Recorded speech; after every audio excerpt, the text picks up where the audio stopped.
I'm here with Matt Chang, founder of Chang Robotics and the Chang Robotics Fund, as well as the AIM Company. When we look at today's macroeconomic landscape, PwC and McKinsey states that there's about $2 trillion worth of productivity that can be added to the marketplace just through automation or through AI technologies. That's good news. So how are we going to tap into that? Let's talk a little bit about AIM Company. Let's dig into it. Yeah, let's dig into it. Also want to do a reverse interview here and shout out Forrest Hayes, legendary international investment banker.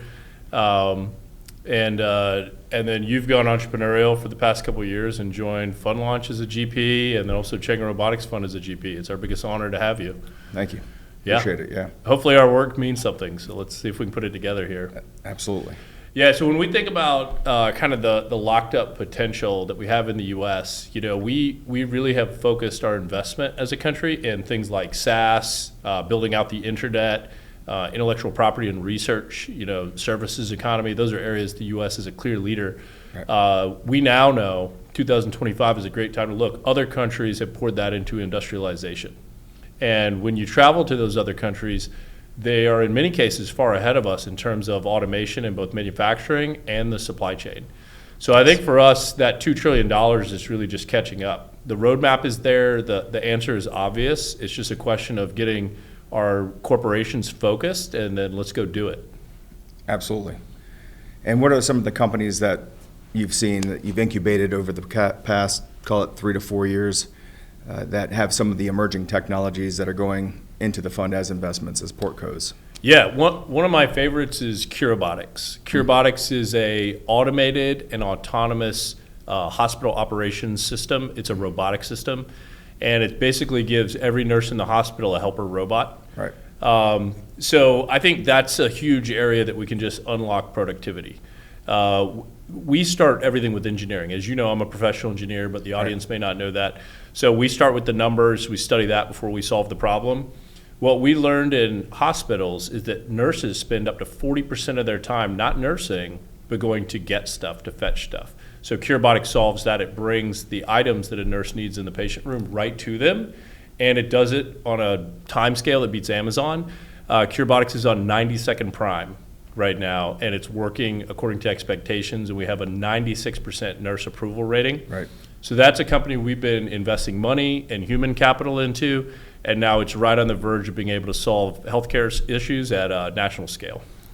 We've also seen, I think, a 15% increase in productivity and also a decrease in workplace injuries with the robots. There's multitude of benefits to these robots. So what else can you dig into just a little bit there? Because I think it's a little bit more profound. I think it's the method, right? Yeah. So our design method is very worker-centric. Right. So in this case, the worker that we're worried about is the nurses. Mm-hmm. The nurses went to college, they got an RN, they passed the nursing exam, they have a passion for healing people. That's right. We need to keep them focused on their passion and why they went to school. And I don't think it's exactly disclosed when a nurse is entering the workforce that, hey, you are going to go get stuff all over the hospital. It's your job to cover the gaps. That's right. I think there's this perception that hospitals have a lot of extra staff that do the housekeeping, that bring things to you, that move patients. When those systems aren't there on time, right, then the nurse has to fill the gaps. And so that's what we learned, was that the nurses spend a huge amount of their day just doing that.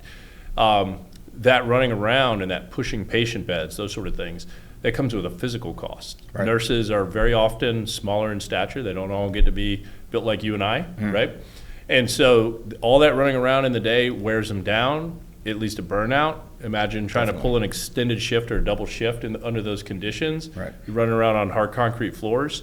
It does add up. And so what we now know is we can decrease the ergonomic load on nurses, and we can reduce the injuries that they incur in the workplace. Yeah, it creates that time dividend where you can actually invest back into the healing process, where the quality of care improves for all of us at some stage of our life. Yeah, and I think the biggest beneficiary of that is the patients. Definitely. Right? The patients, if you're in the hospital in your time of need, you want your nurse there spending time with you, understanding, and I think that's what they want too.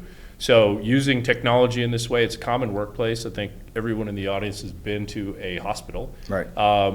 So that's a place we can all relate to. And it's not exactly as sanitary as, say, like a a Detroit automotive factory. You might have seen one on TV, but most people have never been inside one.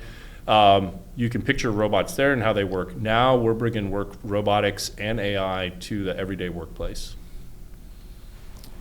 So let's talk a little bit about the AIM company. This is our most recent venture. We've decided to go out on a limb here and try to democratize investing. That's right. And as we do that, we're offering people the opportunity to invest in pre-seed or seed stage companies that provide world-class, global applicable technologies that can scale and introduce either solutions for labor shortage, energy solutions, environmental remediation, AI, industrial AI. Let's talk about the mission of the AIM company and what we're doing here. Yeah, perfect. So AIM stands for American Innovation and Manufacturing Company. That's what AIM stands for. The whole point is basically giving our companies in America the tools they need to be more competitive globally. Manufacturing, we want to get to being an export economy across all sectors. That means our manufacturers here in the U.S. have to be globally competitive, right? So that there's a foreign appetite for their goods. We want our ports to be full on the outbound direction. Right now, a lot of them are full bringing stuff in. Let's get it to where we're shipping stuff out. Amen. That's the point of the AIM company. There's an obvious answer that manufacturers need robotics. They need modern software systems with the ability to implement AI. Yes, of course, they need those things. Right. But operating a factory in the U.S. is not just the production. You're an environmental steward. That's right. And the regulations don't go away just because we produce more. We need to be responsible to our communities environmentally. That's air, that's water, that's electrical consumption. That's where the energy comes in. There's all these forecasts showing that the nation is literally running out of power right now. We can't build power plants fast enough with AI compute and data centers, EV charging, home growth, all of it. So how are we going to add a more industrial capacity to that? So we need to focus on energy. We need to focus on the amount of energy that goes into produce each produced item. So AIM is going to focus on that environmental piece and that energy piece. Right. It's obviously going to focus on the robotic piece, the AI and software systems needed, and then other technologies that when I'm sitting down to design a factory, which is always my day job, what are the things that I wish I could design on that page that just don't exist? As we scout those technologies, we're bringing them into the AIM company so that we can support those founders and get that product to market. Awesome. And when you look at the portfolio, what are some of the first few companies that we're going to invest in or that we have invested in that you'd like to share besides Cure Robotics, for example? Yeah, so for the shopping menu, here's the easiest way to do it. Right. Go to the CR Fund website. It's just cr.fund. Yeah, super easy. Yep. And there you're going to see all the portcos we're investing in. Right. AIM is starting off by just shopping from that menu. Okay, so we're just looking at the companies that want to receive, basically democratized investment from accredited investors, and then we're shopping from that menu. Right. I'll give you an example of a highlight: autonomous drones for construction site safety. Anyone that's worked construction or driven by a construction site at night knows that there's major safety issues, both for the drivers going by the construction site and the workers on the site. One of the leading causes of injury is getting struck by equipment or falling into a hole. The reason is it's dark. Right. So the way the industry currently serves that with a very old solution called a light tower. Those are the big bright kind of softball field lights that you see. They're pulled behind by a trailer. They're usually generator diesel powered. Yep. You have to tow them with an F-150 or a larger truck to get them out there. And once you position them, they're not easy to move. So we have a company called Blue Vigil that is manufacturing autonomous drones here in the U.S., where they can fly a drone up that will provide high precision LED lighting, task lighting, if you will, that's nice and safe, like you're working in a factory with lights overhead. One Blue Vigil drone costs the same as a light tower. However, it replaces 4 conventional light towers. It's safer for the motorists going by. It's safer for the workers that are doing that nighttime work to bring us more roadways and more construction sites for everyday facilities. So we love companies like that. We're super excited by that. Yeah. Another one is a good for you product. So there's a company called GoECO. What GoECO is doing is they're using a new organic compound called graphene oxide. It's derived from carbon. It's safe for the body. And graphene oxide promises to replace PFAS and these microplastics that are in our food. I feel like we didn't even talk about this 5 years ago. Now it's all over the national spotlight. It's right? one of those things where maybe the wife or the mother is paying attention to some of these things in the household, but we're all learning very quickly that That's right. there's PFAS in almost everything. Anything that's shiny or clear that resists heat and water. Coffee cups, keep the coffee inside the cup. Yep, those are covered in microplastics and PFAS. Sandwiches or whatever. Oh, there's been pictures all over the internet that even soda cans are just plastic bags inside of aluminum cans, right? Right. So GoECO is using a good for you, safe organic compound to upgrade the chemistry in food packaging because we still care about freshness. We care about keeping that hot coffee in the cup. We care about keeping the oil inside the burger or sandwich wrapper.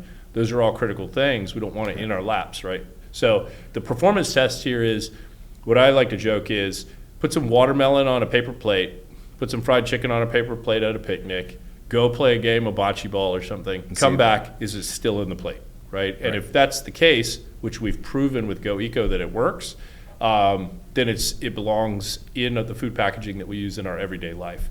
So that product is coming to market. We're in the late summer here, 2025. It's coming to market within the next month. We're currently doing pilot production for a Fortune 100 company. We've already been through R&D with another Fortune 500 company. That's great. So it's very close to commercialization to where moms can have it at any restaurant they go to or any of the food packaging they consume from the store. Yeah, and that's with one of our partners at the University of Northwestern. Correct? That's right. Yeah, that's a good example of partnership. I'm glad you brought up partnership. So one of the techniques we use is that we partner with research institutions. So if we wanted to start GoECO from scratch, we could build a multi-million-dollar chemistry lab, we could do basic research for a decade, and then we could have some promising breakthroughs that get us to industry. If that's the case, it's a great idea, but it's going to be hard for us to bring investors in. Right. Because who has that sort of time scale, right? In our case, because we have a close partnership with Northwestern, they did all the basic research, they did all the breakthrough science, and they needed a commercialization team. They selected GoECO, and we are investing in GoECO. That product, from going from investment to market, we're talking less than 18 months, right? So that's a quick turnaround, and that's the type of thing that I think investors want to see. No, definitely. And it's also something that's scalable with other universities and what you're partnering with. I know that there's others out there, but we can get to that later. But with GoECO, this delves into even more products. I mean, even dog food bags for animal lovers or cat food, things of that nature. It just keeps going. I don't think people understand the proliferation of PFAS in our kind of consumption economy that we're faced with. And when you look at the type of work Chang Robotics does, and maybe you can talk a little bit about your engineering and how you build to spec and what we're doing here, and just talk a little bit more about your engineering skill set across 20 different disciplines and how we're partnering with these different portfolio companies and where you can actually help them achieve that scale product market fit. Yeah. Well, I'll start by giving a context of the industry. In investment, especially for startup companies, you're in the world of venture capital primarily. Right. There's this concept of a venture studio. And a venture studio is really just kind of a business space where startups can go. The venture studio will provide the finance, the legal, the HR, some of those compliance and business things that would distract a founder, right? Get going. We are like a venture studio, but instead of providing the basic support at the startup level, we have a vertical platform, right? We want to help these companies launch, and that is with engineering. That's my passion. It's what my license is in. For the vast majority of my staff, they're engineers. And so what we want to do is we want to be the design and engineering company for these startups so that they can solve their prototype problems, their generation one problems, all the way through to product maturity. Eventually, they won't need us anymore. Right, that's the goal, is that we will mentor them and nurture them to where they have their own engineering departments. But when you look at successful technical-based companies, take a SpaceX, Tesla, Amazon, one of the challenges is for most startup founders, that sort of technical resource and spend is just not in the cards. It's not achievable. They have to be way more frugal. They don't have these deep amounts of Wall Street and Silicon Valley capital pouring in. They can't spend hundreds of millions of dollars to stand up an engineering department full of, we hope, good engineers. With the Chang Robotics partnership to the portcos, they get world-class engineering, but they get to pay for it as they go, project by project. So that's a big benefit to their financial performance. It reduces the amount of capital they raise, and since we're also investors through the AIM company, what that means is we keep a higher percentage of the company after that first investment. And that helps our investors too, because they're getting That's right. a lower valuation at a better price where you're adding value and helping them solve all of those prototype issues coming to market. As an early forecast, I'd say dilution is the number one killer to investing in an early stage company. Sure, you got in at the seed round or the Series A round. Right. However, there's a B, C, D, E, E1, E2, E3 coming behind you before they can maybe do an IPO or an exit. Right. Eliminating all that late stage fundraising and getting these companies to where they're cash flowing earlier is part of the secret sauce, right? Let's get the early investment where it's needed, but let's teach these companies to be profitable as soon as they can be so we can stop raising capital and stop the dilution. Right. We talk about client-led solutions. Yep. So low capital intensity, engineering, product market fit, and then getting them to scale as quickly as possible. And that's available if you're solving an actual problem. If you're solving an actual Right. problem. If you're just building a product and you hope people are going to buy it, yeah, you got to keep raising capital kind of for years and years. But if you're solving a pain point of industry, corporate sponsors will come in very quickly once it looks promising. So when we step back and we look at the investment thesis for Chang Robotics Fund, for the AIM company, what are some of the core challenges, problems that we are solving? Well, the biggest one is, and you know this well because you do a lot of work to mentor new fund managers. Yes. The number of funds is growing. However, the investor pool is relatively constrained. It's not growing at the same rate as the funds. In the investor world, there's two types of investors that can come in to venture capital. The first is qualified purchasers. Right. The second is accredited investors. For qualified purchasers, estimates say there's about 2 million in the U.S. Okay. That's people with 5 million or more liquid assets to invest in, some sort of venture. Right. Well, as you know, capital allocation, nobody's doing 100% of their liquid, net worth into one of these venture capital companies. So the number of people that can actually afford to meaningfully come in is very, very small. And what we're trying to do with the AIM company is we're unlocking the other segment, which is accredited investors. So to dimension it, 2 million qualified purchasers, 20 million accredited investors. So 90% of the potential investors are being neglected. Part of the reason for that is the paperwork and the compliance. It's actually hard to take money from an investor for a startup bet or a venture bet, right? That's actually not an easy thing. There's regulations in place for a reason. But what we've done is we built a tech stack that streamlines that. We're taking accredited investors in at small check amounts. So the AIM company, we said, look, what's the easiest that we can make it? We started at $5,000. Now, I'll tell you this. The investors are coming in now. I haven't seen a $5,000 commit yet. So we set it low, and people are stepping right over that because they want to take part of their annual bonus, or they want to take some of that in savings they put aside they might put in the stock market otherwise. Right. They want to bet on startups. They want to bet on American startups doing manufacturing.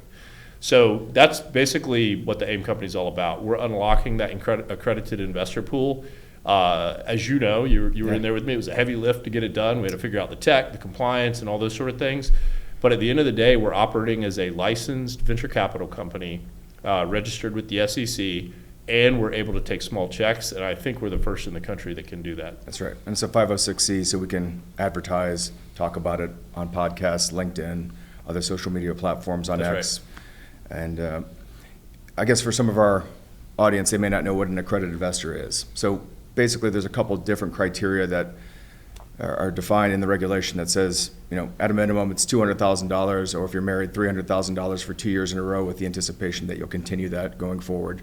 Or if you have $1 million worth of net worth, excluding your primary residence. Mm-hmm. So for those of you out there who are making over $200,000 a year, the AIM company fund is a perfect opportunity to diversify your investment into startups that are solving major U.S. problems across a multitude of industries, all driven off the back of Chang Robotics engineering services. So that's where the investment thesis comes into play. It's like we are solving very specific problems at scale because you've identified this kind of intellectual property printing press through the incubation with these companies, enabling that kind of growth and that kind of change. How did this kind of start? Where'd you get that idea? Because it's brilliant. Well, it is. I mean, it's turned out to be brilliant. I can't take credit for getting it done. I mean, you had a part in that. A lot of other smart people did. But yeah, in terms of the idea, there was kind of two people that inspired me. The first was my own mom. So backstory, my mom worked for 40 years as a hospital nurse. And she did what all workers were told to do. She faithfully set aside a percentage of her income in her 401k. Right. And she put it into the stock market, you know, the S&P 500, and watched it grow a little every year, down a few years, but over time it grew. Sure. When she retired in 2022, she had just served 2 waves of COVID. Yeah. And she said, you know, I've done my service. It's been over 40 years. It's time to retire. She had a little over $1 million in her retirement account after that 40 years. She felt comfortable. She did her financial planning. Right. It just happens that my baby brother is a financial planner. So he took a look and said, yeah, I think you're good. Well, what happened over the next 2 or 3 years? This massive wave of inflation. Hyperinflation. I mean, it's crazy. People say it's 20%, but you go to the grocery store, we know it's double, right? Right. At least. So suddenly, her $1 million, she wasn't sure it was going to get her all the way to the end of retirement anymore. Right. And inflation was growing faster than her investment. So, Biggest problem for fixed income. which is a problem for me because she just wants to buy my kids, my kids, her grandkids, you know, presents for their birthdays. And Right. now she's wondering, like, do I have to count pennies at this stage in life? Right. Nobody wants to do that. So she met, because she had that, you know, $1 million+ set aside in her retirement account, she met the threshold for accredited investor, Right. And she said, son, I want to invest in your company. And I said, no, Mom, if and when I make it, I'll take care of you, don't worry about it. And she goes, you don't get it. It's my son's company.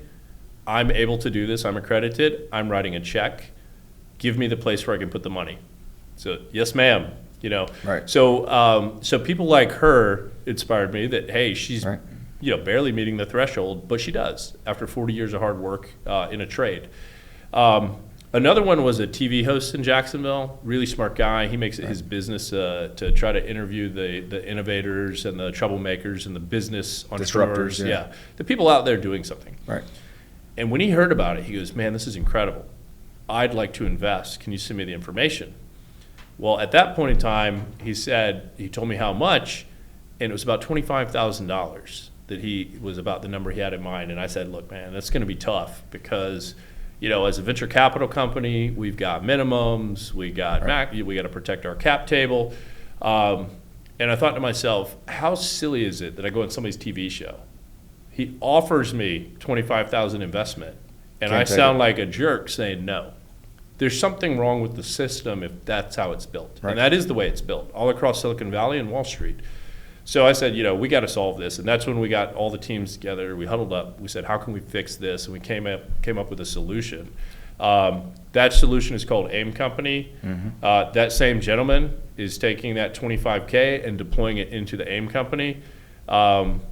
While we are gathering our first investors, which have started to flow in, we still have the time to maybe do a little LinkedIn or look up on these people. We're very curious. Where do they come from? You know, Right. We haven't met any of them, right? They're finding out about this company and this opportunity online. That's right. And then they're just clicking a button to invest. Yeah. We had pastors come in.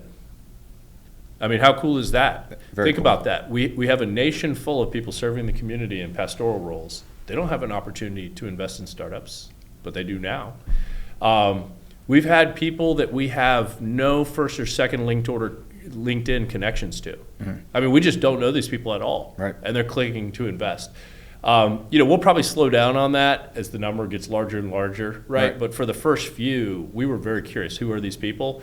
And I think it's just going to keep continuing. I think that 20 million people out there that are accredited investors deserve an alternative to just the stock market or whatever else there may be. Mm-hmm. And I also find it really funny, Forrest, I don't know how you feel about this. You can go on a crypto exchange like Coinbase or Binance. You can put money in a meme coin today. Right. Anyone, a college kid can do this. You can go on Robinhood. A lot of kids on college do that. You can go on betting sites and you can bet on just about anything in sports. That's right. But when it comes to investing in startups, it's suddenly restricted. That's right. So from what we're able to do, we're expanding access to the biggest number of people possible, and that's the goal. Well, and evidence shows that a lot of people who invest and save money don't even know what's in their portfolio. And so is that aligned with their values as they grow and as they have a family and as they change? Is owning an index or an ETF the right solution? Or is it an opportunity to diversify into something slightly more meaningful, where you're actually solving a labor shortage problem in nursing, because we all have aging parents, we're all going to age ourselves? Or if you look at PFAS or other things that are toxifying our body, I mean, to me, it's a very simple way to engage in your investment too, and understand what you're buying with this company that's been curated, incubated by experts, both in terms of your engineering and my finance skills, looking at these going, these are the right bets, here's why, here's the problem, here's the solution, here's what it's going to take. Well, you and I co-author the investment reports and the memorandums that go out. Right. So for these retail accredited investors, this 20 million group of folks, when they invest in the AIM company, what they get in their email in basket, and they can of course check it on the website, but we send it directly to them. They get a financial statement of what's happened, what money came in, where it went, and the companies that received it. They also get a recap of each of those companies and their progress milestones. So I think all in, the AIM company is going to seek to do between 12 and 15 investments. Right. And a lot of that has to do with timing. Investing is actually complicated. So, right. But let's just take the 12 to 15 number. Right. They're going to say these are 12 to 15 unique technologies I probably didn't even know existed when I invested. Now I own a piece of that. Right? I'm actually a shareholder in those businesses. I'm learning the stories of the founders, who are just regular people like you and me. And it's exciting. It's going to change the way they watch the news. It's going to change the way they read the headlines. When they drive around and they see things in their physical environment, it's going to change the way they look at it. How they consume products potentially. Yeah. And it's a lot. I say my job is like the Discovery Channel, how stuff's made. Right, I do have behind the scenes access. Right. I go to factories and supply chain facilities all the time. I get to go to these research labs. We're partnered, you said Northwestern, we're partnered with about 7 top flight universities overall. Right. So I get to go see all that, and I'm constantly surprised. One of the goals here is to bring that access and bring that information to the Main Street investor. That would be ideal, because as they educate themselves, not only on what they're putting in their body, they can also look at the environment around them. Yeah, so let me, if you're good with it, let me hit some principles. Sure, let's go. For the audience, we're a purpose-driven company. Everything we do is on purpose and for a greater mission. So we put a couple attributes in this company that are incredibly unique, I think. Yes. First is it's a faith-based company. So the AIM company is a Christian company. What that means is the general partners that operate the company agree to tithe their first 10% of profit to ministry. That's right. I have not seen another venture capital company doing that, but even if there is, we want more. So what we're trying to do is set an example, and that's why we talk about it. We want more profitable companies giving a part of their profits to ministry and communities. That's the first. The next principle that kind of sets it apart is American made, right? We've seen for years American companies profiting by taking American business to other countries. Yes. Early in our careers, you and I were both part of that. Somebody asked me the other day, how come you tell people you lived in Malaysia or that you lived in China? I said, because it's an important part of my story, right? It formed my worldview. I was getting paid a job. I was a junior engineer, and I was sent to foreign places to build factories for American companies in those places. Right. Now that I get to call the shots for at least my company, one thing we're doing is we're focused on American industry. We want to strengthen American companies and the American worker. And that's always the theme in everything we do. We look at how's it benefit the worker, how's it benefit the American companies, how's it benefit the American environment. So this is a very made in USA movement. Yes. And I think for a lot of investors, given the choice, you can put it in that kind of stock market ETF, and who knows where it's going, let's be honest. Or you can put it in the AIM company, and that's going to work in America with American founders in American factories. I think a lot of those people would have a clear conscience in choosing the latter. While improving the competitiveness of our manufacturing industries. Yeah, I mean, so let's do a compare and contrast. Right. I'm a licensed engineer in China. And that was not an easy feat. That took a couple years and a lot of paperwork to get that done. So as part of that journey, I've been to factories all over China. I've been to factories in Singapore, I've been to factories in Malaysia, in Thailand, in Japan. Asia is a manufacturing powerhouse, but America is even better, right? When you look at our country and the things that we have, first off, our workforce, I believe we have the best manufacturing workforce globally. We just need to give them the tools. It's part of what we're trying to do here with the AIM company. We have the infrastructure. We have beautiful highways compared to other countries. We have reliable power that stays on. Now, there are headlines when that doesn't work, but we're working on that too. That's why we have part of our portfolio is energy. Right. So we have good power. We have high-speed internet. We have ports on both sides of the country and numerous to choose from. We have railroads crisscrossing the country. So when you look at our assets that it takes to then build more and more manufacturing on top of it, we already have it, right? We're not trying to create new. And that's one thing that other nations have been doing. They want to expand capacity, and they go, oh, we got to build a power plant, we got to build a highway, and we got to expand the port. We have all that, right? So we have the tools we need, we have the workforce. The next wave is getting the technology and the capital investment to just continue expanding. So when you look at some of the people out there who don't understand the automation aspect of it or the autonomy aspect of it, and they have this perhaps misinformation about robots are taking jobs, I'm worried that I'm not going to have my job because of a robot. Let's tackle that head on. Yep, because we're let's go talking right at it. Right. So I'll start with a personal experience, and then I'll do data. Yep. So from a personal experience standpoint, I had the same concern when I launched Chang Robotics. We're 8.5 years old, so we've been automating facilities and environments. We've done an autonomous bus system. Right. I mean, we've done just about anything you can think of by now. I was like, oh my gosh, we're going to be laying people off. Right. It turns out that's not true. It's not true. That for companies, their number one resource is their people resource. Mm-hmm. So when you add technology, whether it's to the nurses, to the factory workers, to the bus drivers, when you add technology, it lets the workforce do more. That's it. It lets each individual worker do more.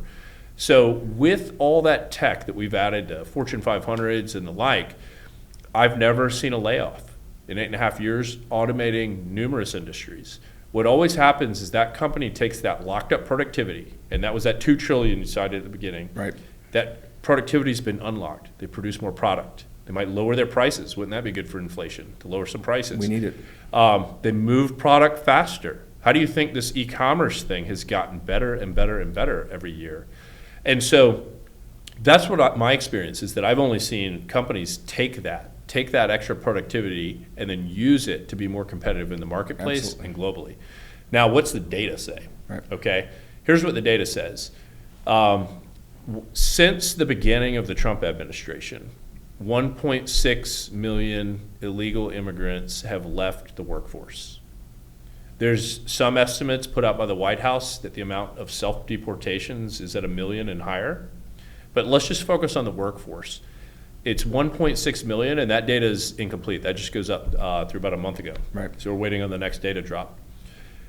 If it continues at that pace, as we sit here the same time next year, it'll be in the 8 to 10 million workers that left the workforce.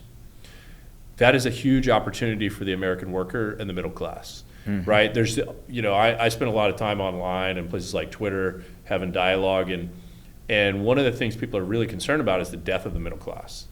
That you have to have two parents working to support a household, just to buy groceries and afford rent. Right.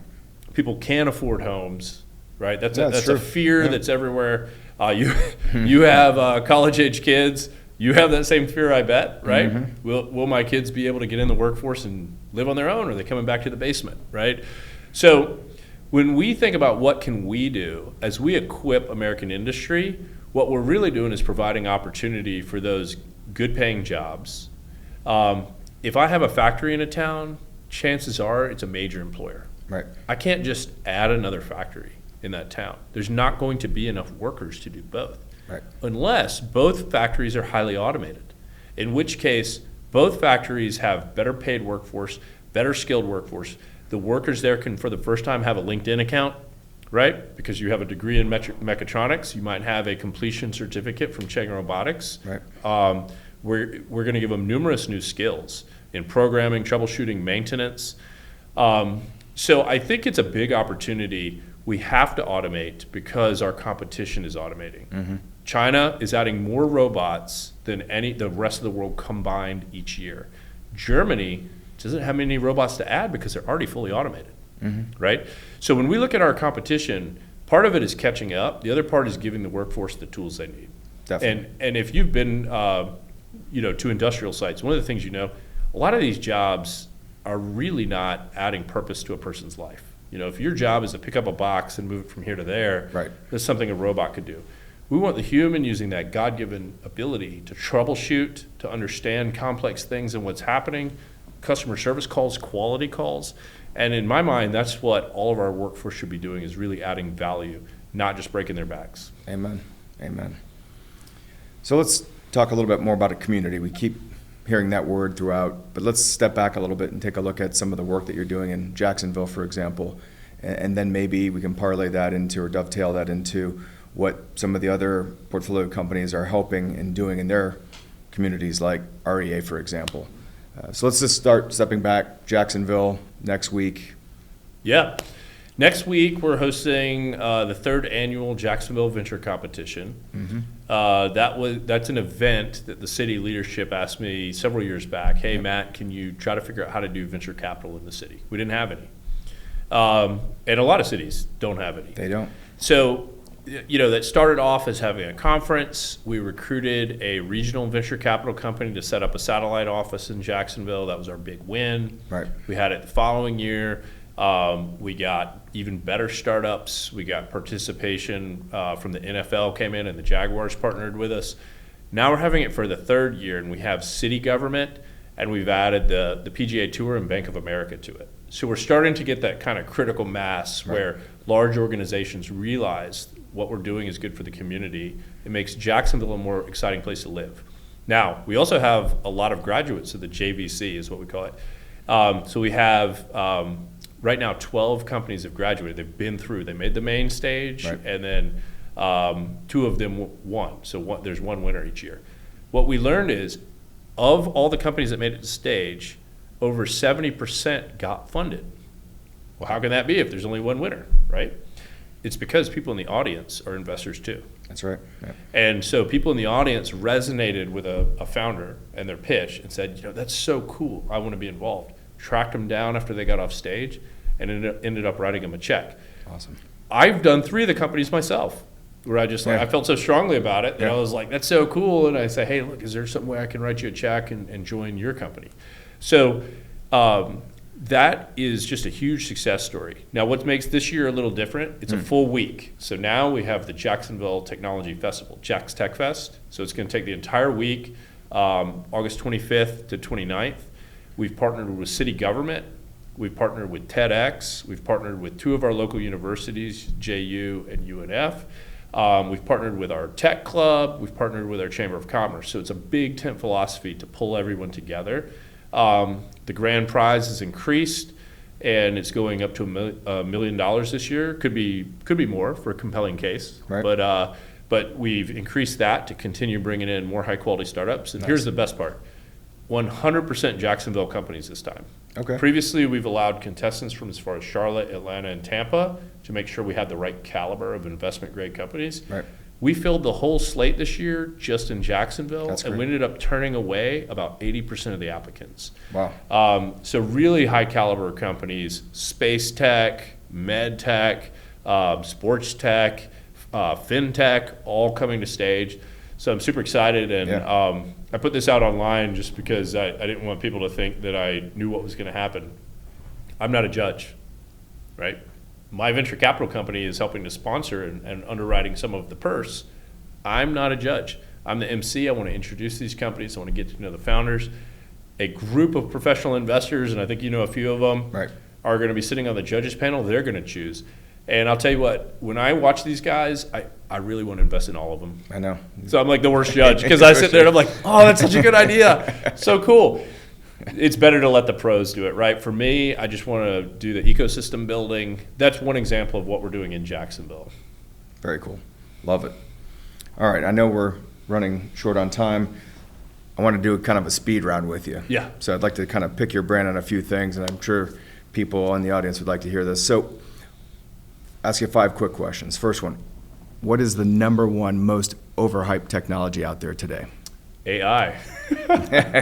Did you want a different answer? No. Okay. I assumed it was that or a different robot, but anyways. Let's go ahead. To be clear, there are subsets of AI, and we're not going to pick on anybody in specific here. No, but yeah. right, let's be nice. Let's be nice. All right, let's go the other way. How about the most underhyped tech out there that you know of? It's got to be energy efficiency. At our homes, at our office buildings, at our factories, schools, everywhere we go, we're burning electrons and extra fossil fuels that we don't need to. We could just be more frugal with what we have and have the same creature comfort like the room we're in. Right. So energy efficiency, I think, is the most underhyped. Brilliant. All right, I know you've gotten this question maybe once or twice before. If somebody stacked up $1 billion, what would you do with it tomorrow? That's with a B, $1 billion. Do I have to spend the whole $1 billion tomorrow? Deploy the whole $1 billion? Let's just deploy. Yeah, it would go straight into large-scale manufacturing infrastructure. And I think you rigged that question for the audience. What we're curating with all this investing we're doing are companies that right now they're building technology and product, but in the future are going to need factory and supply chain. That's right. So what we're doing is we are curating a group of companies that over time will have bigger capital appetites, and then we can deploy it into actual factories. Creating more jobs. More jobs, more competitiveness, better communities. Yep. Awesome. What is one non-negotiable founder trait? What makes Matt Chang tick? It's got to be my principles and values. So, you don't know this until you're in the chair, and I know you've been in the chair yourself. You get confronted with ethical things, personnel things, issues like greed or idolatry. Those are very common in the types of positions I'm in right now. And so it makes headlines when you succeed. It makes headlines when you go to prison, right? And you see both of those happening with high-profile founders. I think for me, it's the principles and the values are non-negotiable. And if you live life that way, it just gets really simple, right? Some of these tempting things that might be appealing to a person that doesn't have clear values, for me, it's just very clear. Is that in alignment with my personal values or not? And that's the only test. And if it's not, then that's the end of the conversation. Perfect. Last question. 3 years from now, when we've succeeded, what does the headline read? It reads, America now has 1,000 crowdfunded funds. I think what we're doing is writing the template, quite honestly. And we're doing it publicly. It's like we're doing a podcast talking about it. We're not hiding it. Not at all. I want more people to do this. I want to do it and be successful. We believe we're fund one on this in the nation. But let's see if we can't get a few Me Too's and bring up an ecosystem there by the end of this year. And then the next year there could be more. And before long, they will teach classes on how to unlock the power of people into investing in startups. That's it. Well, if you want to follow our journey, please join us. You can follow Matt and I on LinkedIn, Matthew Chang, Forrest Hayes. You can also go to our website, www.cr.fund, and also aimcompany.com. Aimcompany.us. Aimcompany.us. Because it's in the U.S. Got it. All right, super. Thanks. All right, appreciate it.